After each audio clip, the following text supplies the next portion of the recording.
uma incrível história, que de fato o príncipe no final salvará todos os envolvidos. Porém, para isso, ele deve viver muitas aventuras, que colocará sua boa moral à prova. Mas quais aventuras ele viverá? Vamos ouvir a história? A Água da Vida. Houve uma vez um rei muito poderoso que vivia feliz e tranquilo em seu reino. Um belo dia adoeceu gravemente e ninguém tinha esperanças de que escapasse. Ele tinha 3 filhos, os quais estavam deveras consternados vendo que o estado do pai piorava dia a dia. Encontravam-se eles no jardim do castelo a chorar e, de repente, viram surgir à sua frente um velho de aspecto venerável que indagou a causa de tamanha tristeza. Disseram-lhe que estavam aflitos porque o pai estava gravemente enfermo e os médicos já não tinham esperanças de o salvar. O velho então disse-lhe: eu conheço um remédio muito eficaz que poderá curá-lo. É a famosa água da vida, mas é muito difícil obtê-la. O filho mais velho disse: hei de encontrá-la, custe o que custar. Dirigiu-se imediatamente aos aposentos do rei, expôs-lhe o caso e pediu permissão para ir em busca dessa água, a única coisa que poderia salvá-lo. Não, disse o rei, sei bem que essa água maravilhosa existe, mas há tantos perigos a vencer antes de chegar à fonte que prefiro partir a ver um filho meu correndo esses riscos. O príncipe, porém, insistiu tanto que o pai acabou por consentir. Em seu íntimo, o príncipe ia pensando: se conseguir a água, tornar-me-ei o filho predileto e assim herdarei o trono. Partiu, pois montado em um rápido corcel, na direção indicada pelo velho, após alguns dias de viagem, ao atravessar uma floresta, viu um anão mal vestido, que o chamou, perguntando: aonde vais com tanta pressa? Que tens tu com isso? O homenzinho ridículo, respondeu altivamente o príncipe sem deter o cavalo. Não é da tua conta. O anãozinho enfureceu-se e rogou-lhe uma praga. Pouco mais adiante, o príncipe viu-se entalado entre 2 barrancas. Quanto mais andava, mais se estreitava o caminho, até que, tendo-se o atalho apertado demais, não pôde mais avançar, nem recuar, nem voltar o cavalo, nem descer. Ficou ali aprisionado, sofrendo fome e sede, mas sem sucumbir. O rei aguardou sua volta durante muitos dias, mas em vão. O segundo filho, julgando que o irmão tivesse desaparecido, ficou contentíssimo, pois assim seria ele o herdeiro do trono. Foi ter com o pai e pediu-lhe permissão para ir em busca da água da vida. O rei respondeu o mesmo que havia respondido ao primeiro. Por fim, ante a insistência do rapaz, acabou cedendo. O segundo príncipe, então, montou o cavalo e seguiu pelo mesmo caminho. Após alguns dias, quando atravessava a floresta, surgiu-lhe o anão mal vestido, que lhe dirigia a mesma pergunta: para onde vais com tanta pressa? O segundo príncipe respondeu com ofensas e ameaçou de atropelá-lo, caso não saísse da frente. O anão afastou-se e rogou-lhe a mesma praga que ao primeiro. Assim, o príncipe acabou entalado nas barrancas como o outro irmão, sem poder avançar, recuar ou fazer qualquer movimento, sendo assim castigados os 2 orgulhosos. Passando muitos dias e vendo que os irmãos não voltavam, o filho mais moço foi pedir licença ao pai para ir buscar a água da vida. O rei não queria consentir, foi obrigado a ceder. O jovem príncipe montou em seu belo cavalo e partiu.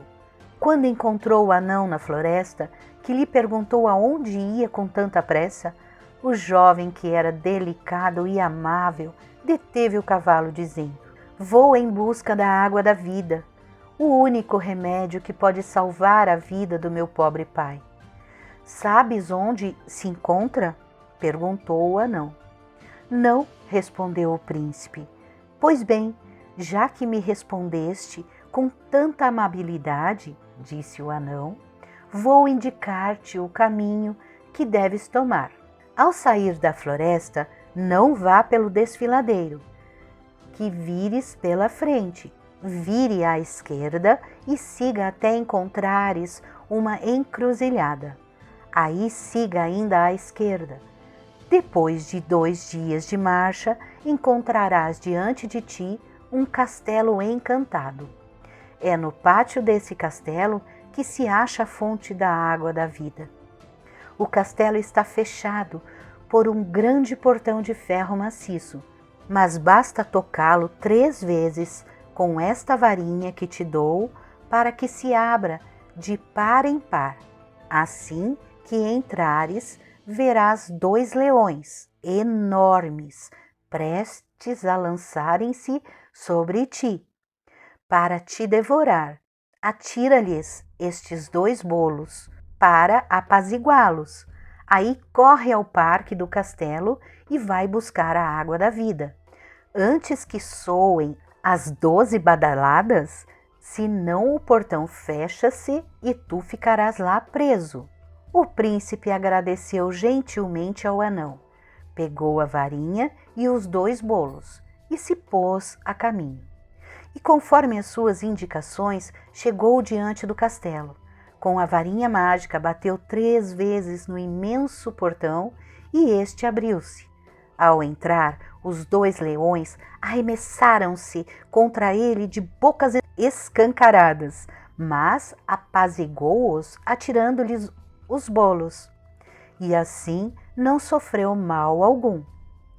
Antes de dirigir-se à fonte da água da vida, o príncipe não resistiu à tentação de ver o que havia no interior do castelo, cujas portas estavam abertas. Galgou a escadaria e entrou. Viu uma série de salões grandes e luxuosíssimos. No primeiro deles, viu imersos em sono letárgico uma multidão de fidalgos e criados. Sobre uma mesa, avistou uma espada e um saquinho de trigo. Teve um pressentimento que esses objetos lhes poderiam ser úteis e levou-os consigo. Passando de um salão para o outro, no último deu com uma princesa de beleza deslumbrante. Levantou e disse-lhe que, tendo conseguido penetrar no castelo, destruirá o encanto que pesava sobre ela e todos os súditos do reino.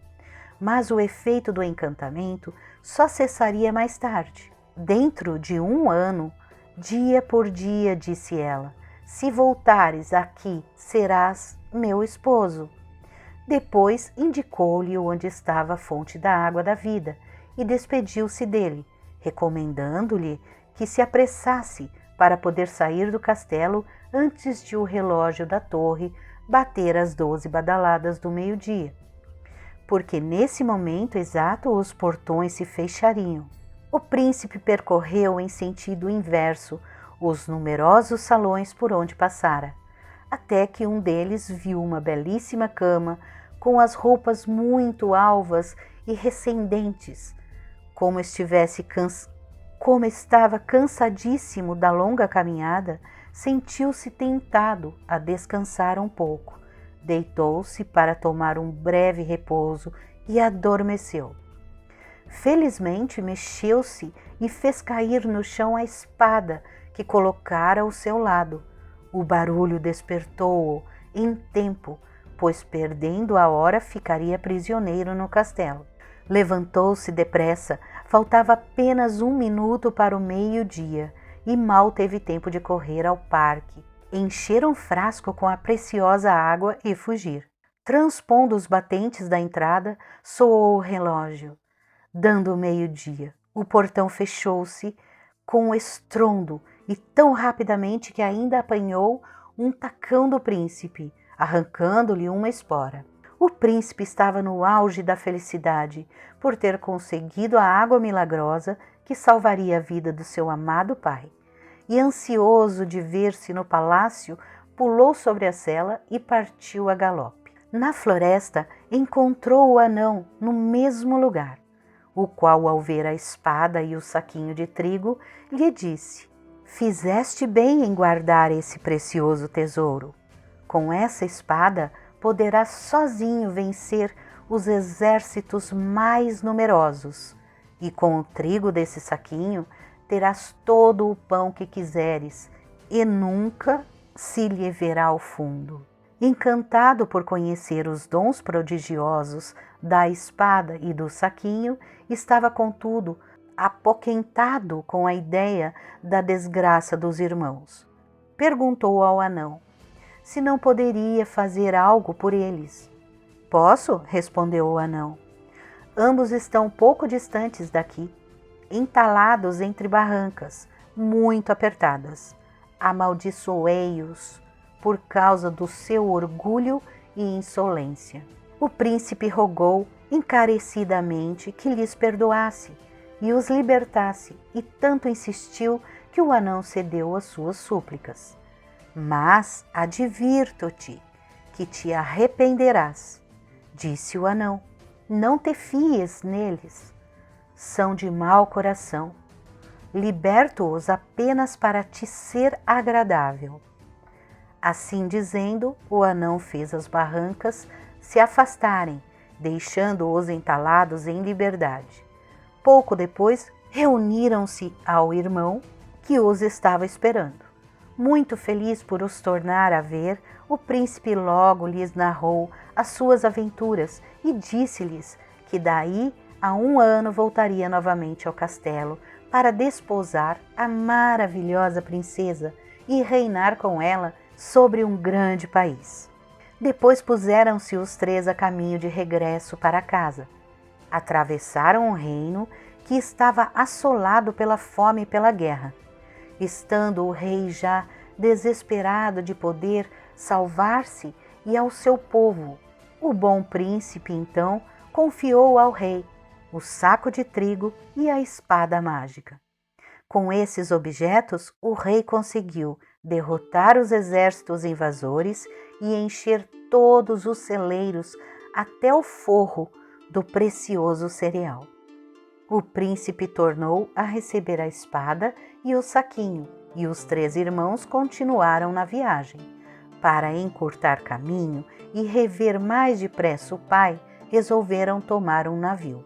Durante a travessia, os 2 irmãos mais velhos, devorados de ciúmes, começaram a conspirar contra ele. "Nosso irmão conseguiu a água da vida e nós não. Com isso, nosso pai o promoverá o herdeiro único do trono, que deveria ser nosso." Juraram perdê-lo. De noite, quando ele dormia, a sono solto, furtaram-lhe o frasco e substituíram a água da vida por outra salgada.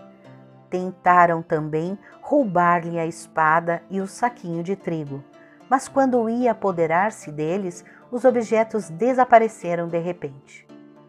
Quando chegaram em casa, o jovem correu para o pai e apresentou-lhe o frasco para que bebesse e logo ficasse bom.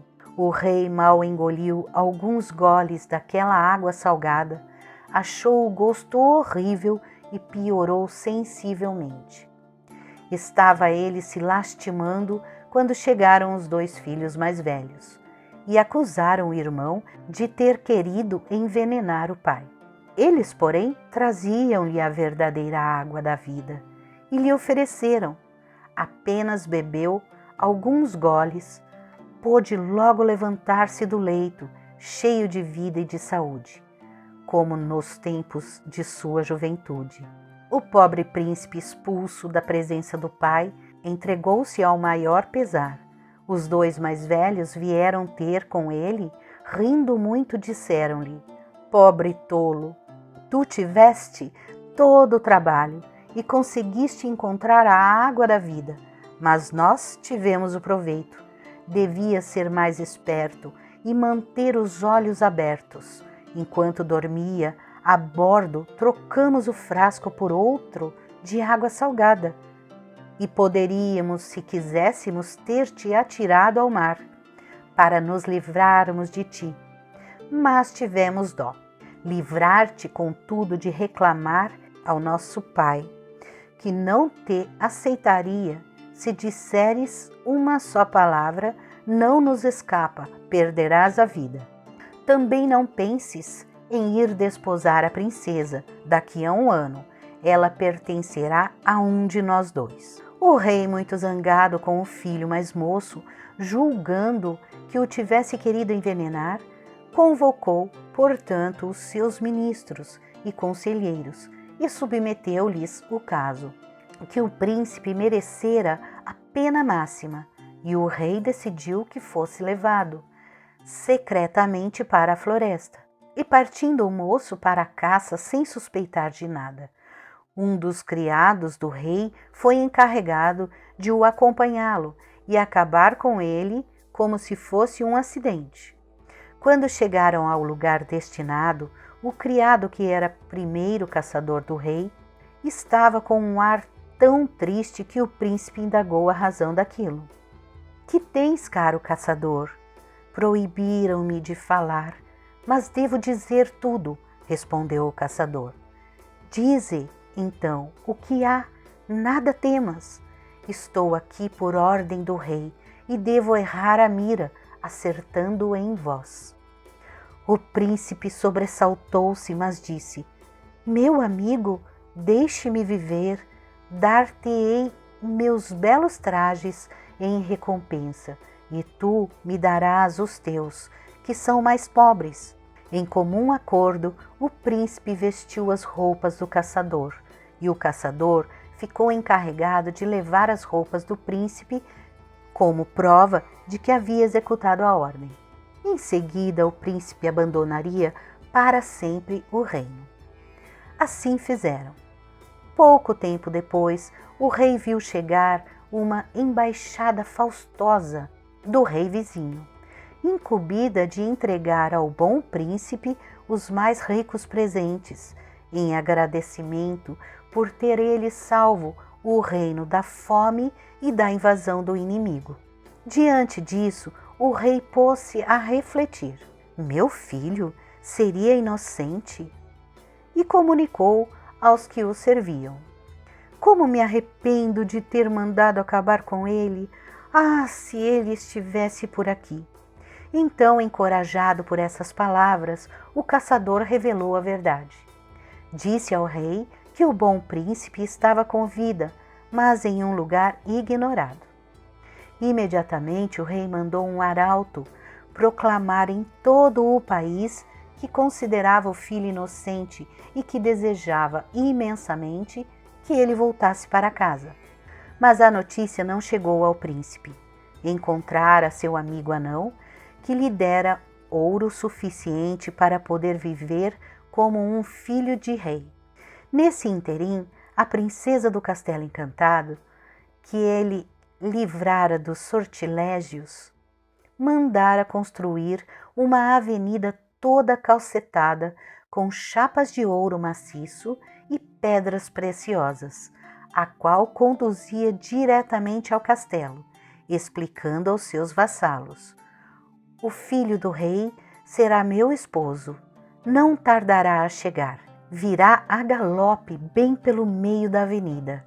Mas se outros pretendentes vierem, cavalgando à beira da estrada, expulsem-nos a chicotadas. Com efeito, dia por dia, 1 ano depois do jovem príncipe ter penetrado no castelo, o irmão mais velho achou que podia apresentar-se como sendo o salvador e receber a princesa por esposa. Ao atravessar o portão e vendo aquela avenida calçada num meio de ouro e pedrarias, não quis que o cavalo estragasse com as patas tanta riqueza, que ele já considerava suas, e fez passar o animal pelo lado de fora. Mas quando chegou diante do portão do castelo, dizendo que era o noivo da princesa, todos riram e depois correram de lá a chicote. Pouco tempo depois, vinha também o segundo príncipe. E quando chegou à entrada do castelo, vendo todo aquele ouro e joias, pensou que seria um pecado arruiná-los. Deixou, portanto, o cavalo galopar pelo lado esquerdo e apresentou-se como sendo o noivo da princesa. Teve a mesma sorte que o irmão mais velho, foi corrido a chicote. Estava justamente findando o ano estabelecido e o terceiro príncipe resolveu deixar a floresta para ir ter com sua amada e ao seu lado esquecer suas mágoas. Pôs-se a caminho, só pensando na felicidade de tornar a ver a linda princesa. Ia tão embebido que nem sequer viu que a estrada estava toda coberta de pedras preciosas. Deixou o cavalo galopar pelo meio da avenida e quando chegou diante do portão do castelo, este foi-lhe aberto de par em par. Soaram alegres fanfarras e uma multidão de fidalgos saiu para recebê-lo.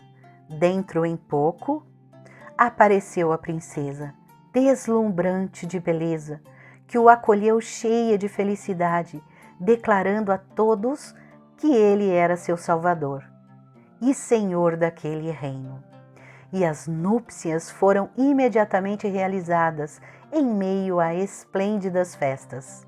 Depois de terminadas as festas, que duraram muitos dias, ele contou-lhe que seu pai o havia proclamado inocente e desejava vê-lo de novo. Acompanhado da rainha, sua esposa, ele foi ter com o pai e contou-lhe tudo quanto se passara, como fora traído pelos irmãos e como estes o obrigaram a calar-se. O rei, extremamente irritado contra eles, mandou que seus arqueiros o trouxessem à sua presença, a fim de receberem o castigo merecido. Mas, vendo suas maldades descobertas, eles tinham tomado um barco tentando fugir para terras longínquas, para aí esconderem sua vergonha. Não o conseguiram. Sobreveio uma tremenda tempestade que tragou o navio e eles nunca mais foram vistos. Assim termina mais uma bela história, que nos fala o quão é bom ser bom. A árvore que falava. Longe, muito longe, bem no coração da savana, vivia uma árvore, maior e mais velha do que qualquer outra. Abrigava sob sua copa toda a sabedoria da África. Aos seus pés, por entre as altas ervas, a leoa espiava o antílope ou a zebra que se tinha afastado do grupo. Como era a única árvore das redondezas, os pássaros que se empoleiravam nos ramos mais altos conheciam-na bem. Também as girafas que comiam as folhas dos ramos do meio a conheciam, e os leões que se estendiam sob os ramos baixos para fazerem a cesta. E assim a árvore conhecia todos os segredos dos pássaros, dos leões, das girafas, das zebras e de muitos outros animais.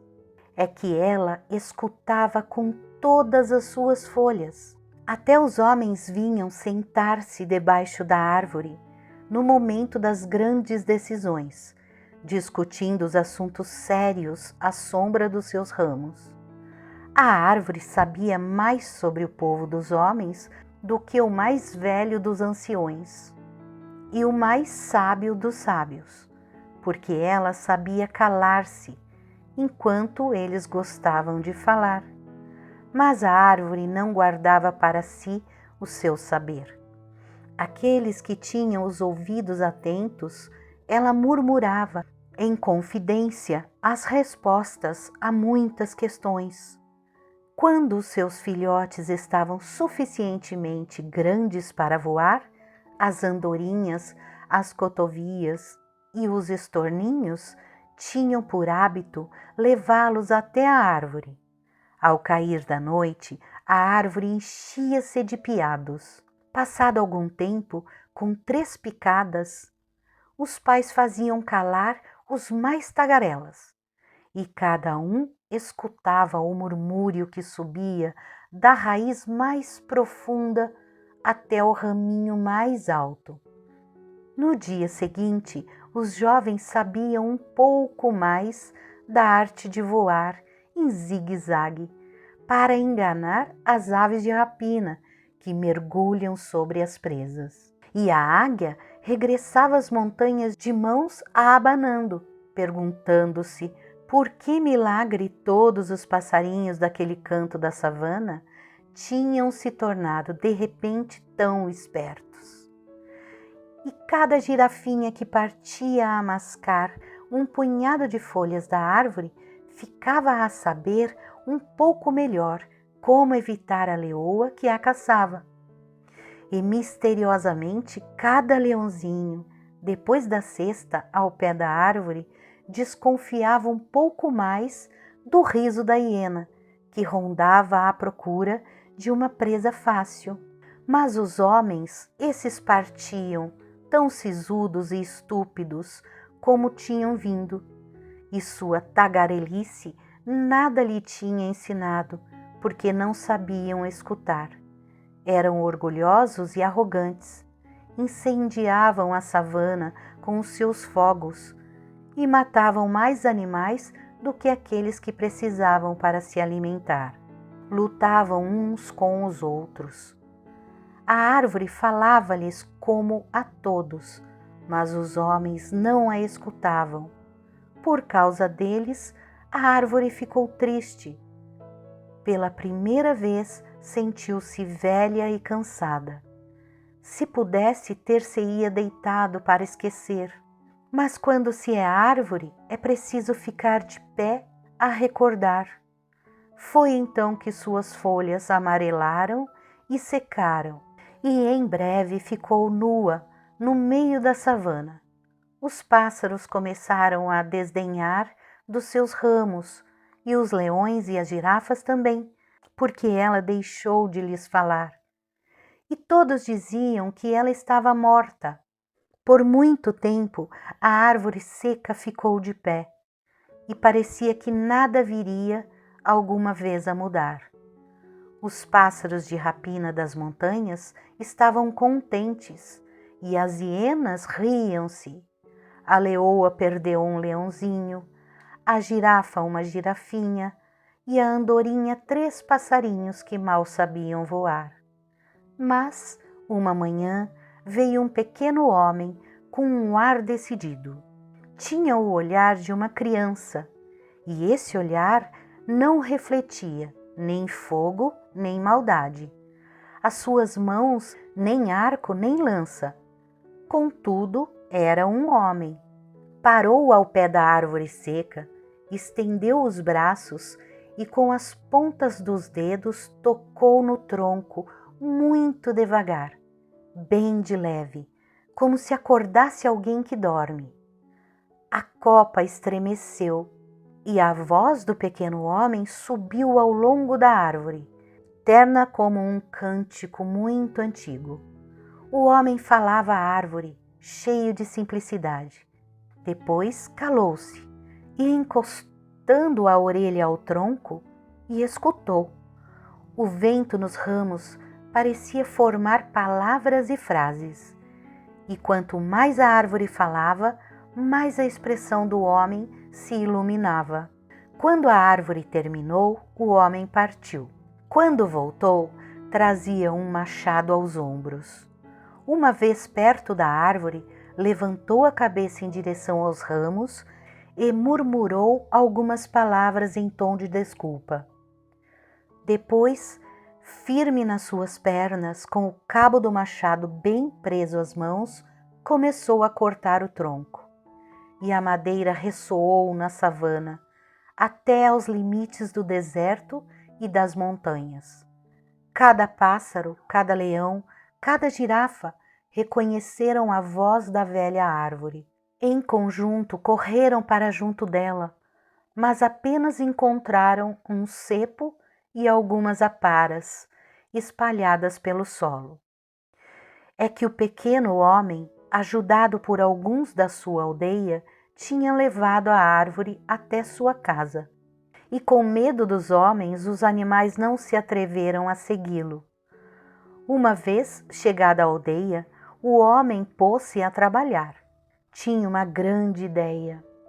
Para que a voz da madeira da velha sábia percorresse de novo a savana, iria fazer um tantã. Um tantã mais sonoro e maior do que qualquer outro, suficientemente longo para que todos os homens da tribo pudessem tocar em conjunto. Como o homem pegava de novo no machado para podar os ramos e deixar assim o tronco livre, aqueles que tinham carregado a árvore com ele fizeram-lhe sinal que parasse. Pequeno homem, nós ajudamos-te, disseram os homens fortes com suas vozes grossas. O nosso trabalho deve ser pago, mas como é que vou pagar? Eu não tenho nada, bem sabem. Deixa disso, insistiram os homens fortes. Trouxemos a tua árvore. Dá-nos a nossa parte. Não pode ser, protestou o homem. É preciso que o tronco fique inteiro para este tantã. Senão, como é que a tribo poderá tocar?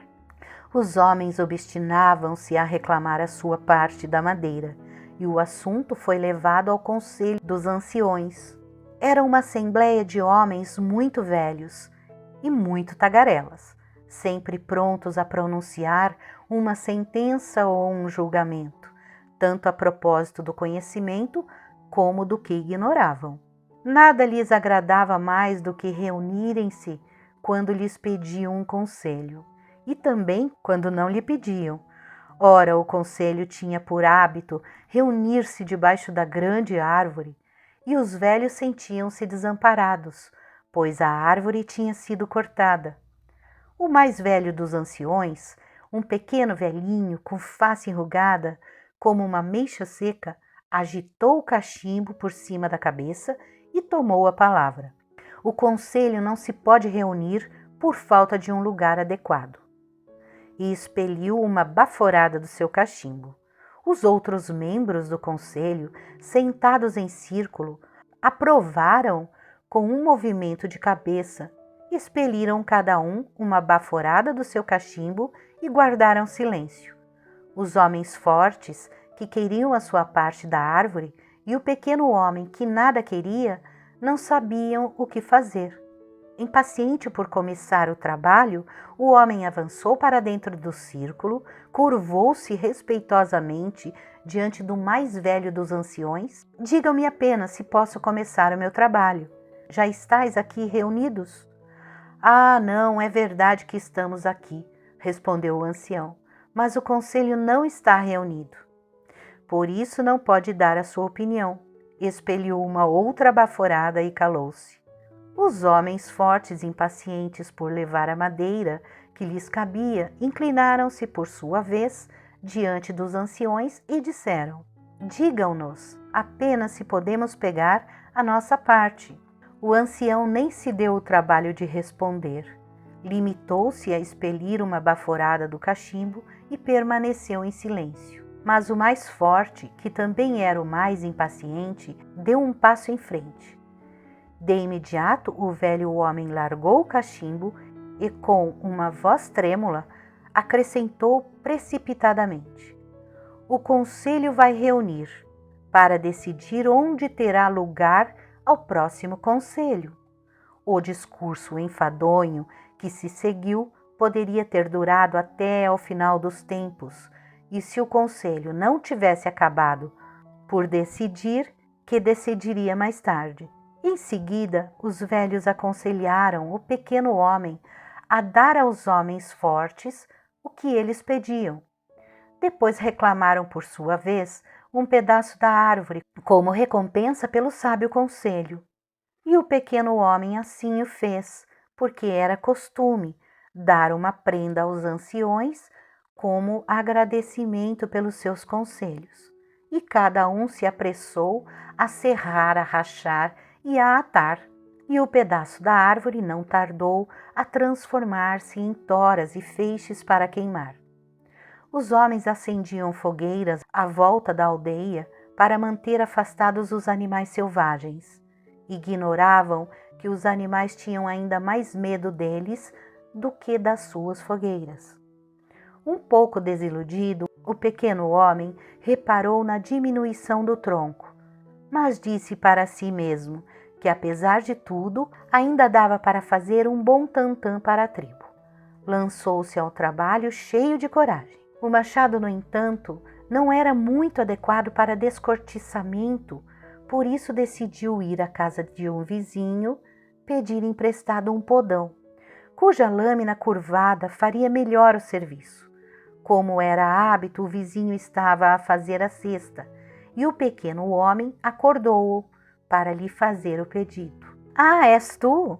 Disse o vizinho bocejando como um hipopótamo. — O que queres de mim? Se fazes favor, podias me emprestar-me o teu podão? Perguntou muito educadamente o pequeno homem. — É, respondeu o vizinho, tão amável quanto um crocodilo a quem interromperam a digestão. Não me deixas dormir com esse barulho todo. E ainda por cima queres que te empreste o meu podão? E se eu precisar dele? Mas é só por um dia, amanhã já teria acabado. O que me dás em troca? Sabes bem que não tenho nada de meu. Ah, não, e essa árvore? É tua, não é? Pois bem, dá-me um pedaço para alimentar a minha fogueira e emprestar-te-ei o meu podão. Assim se fez, já que mais ninguém na aldeia tinha a ferramenta de que o pequeno homem precisava. Um pouco desiludido, atentou no tronco, agora mais pequeno.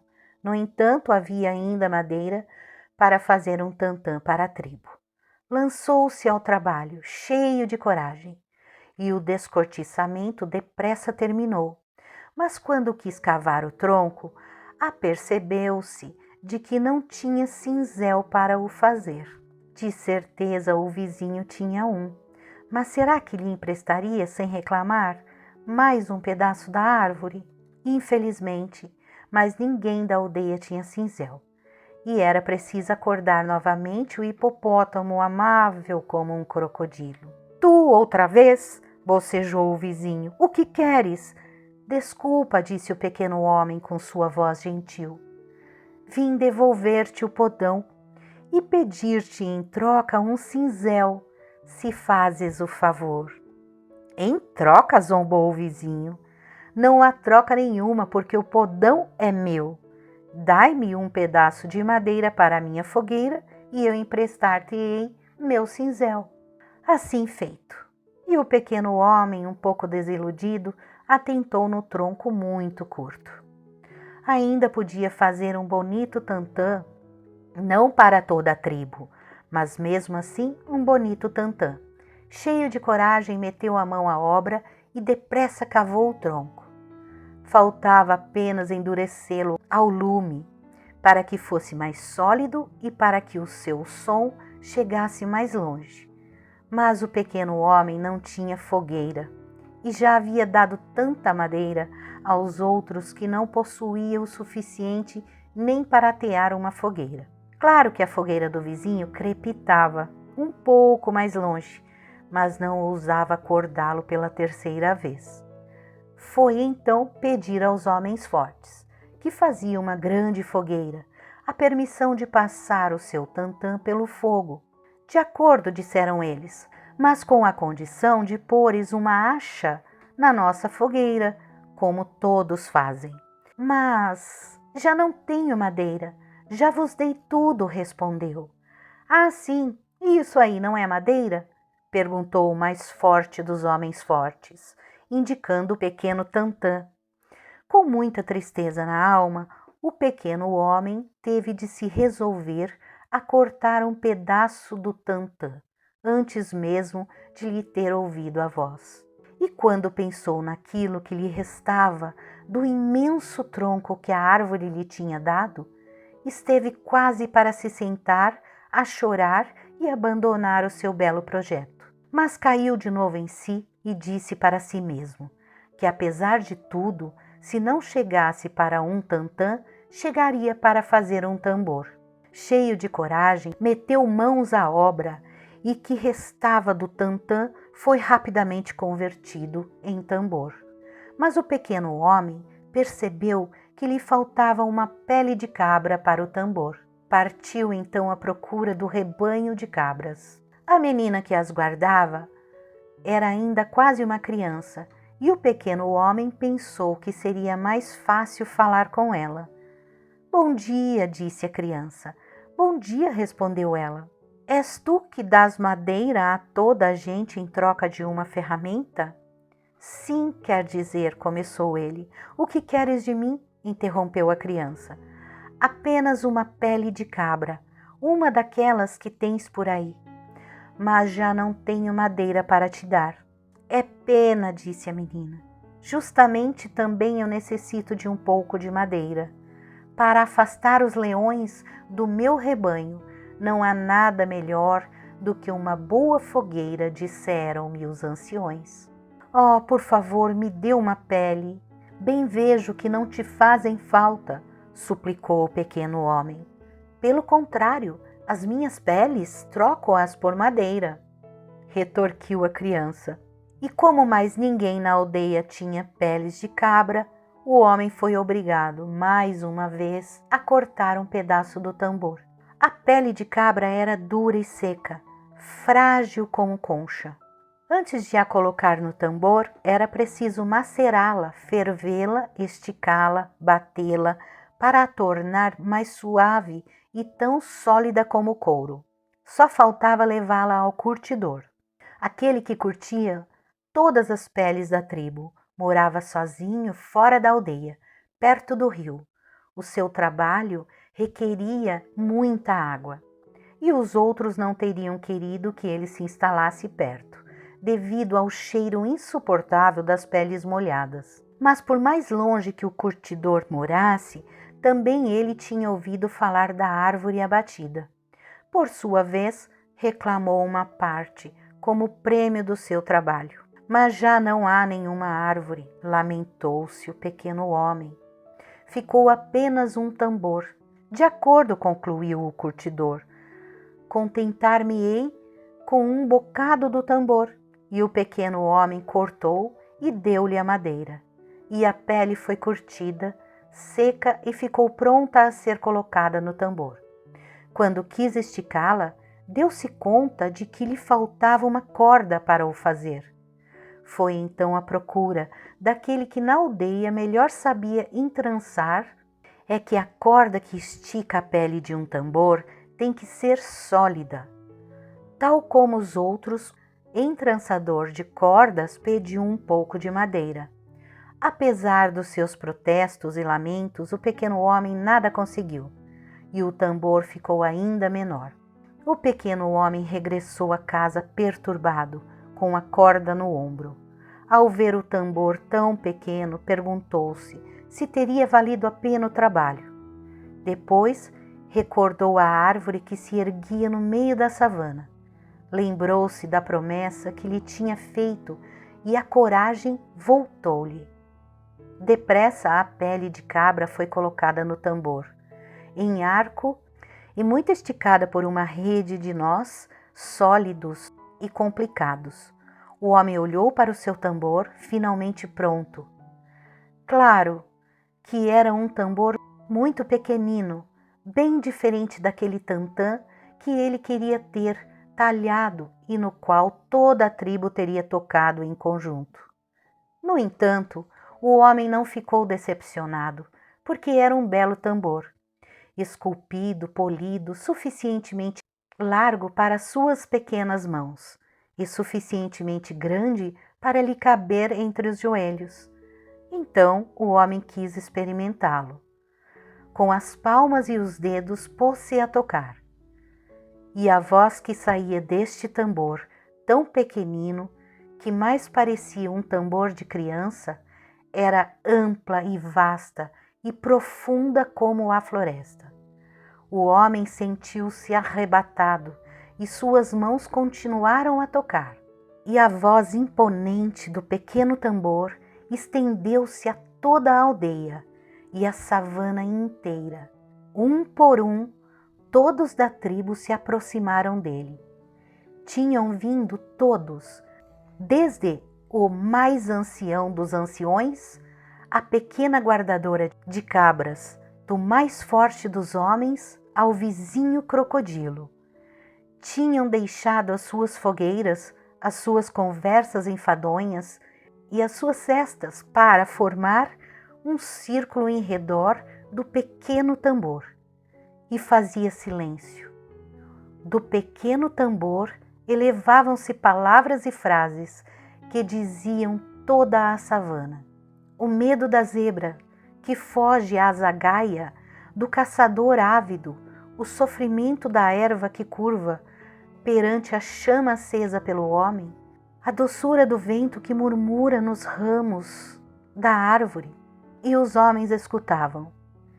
Eles que só pensavam na caça, nas batalhas e nas fogueiras, faziam silêncio.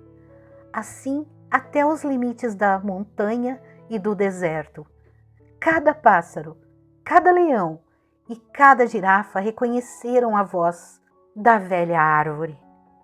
E graças às mãos do pequeno homem, todos partilharam de novo ao seu saber, por muito tempo ainda, porque, ao som do tambor, o cepo da antiga árvore germinou. Do jovem rebento brotou uma nova árvore, e sob a sua copa da árvore corria a seiva da sabedoria da África.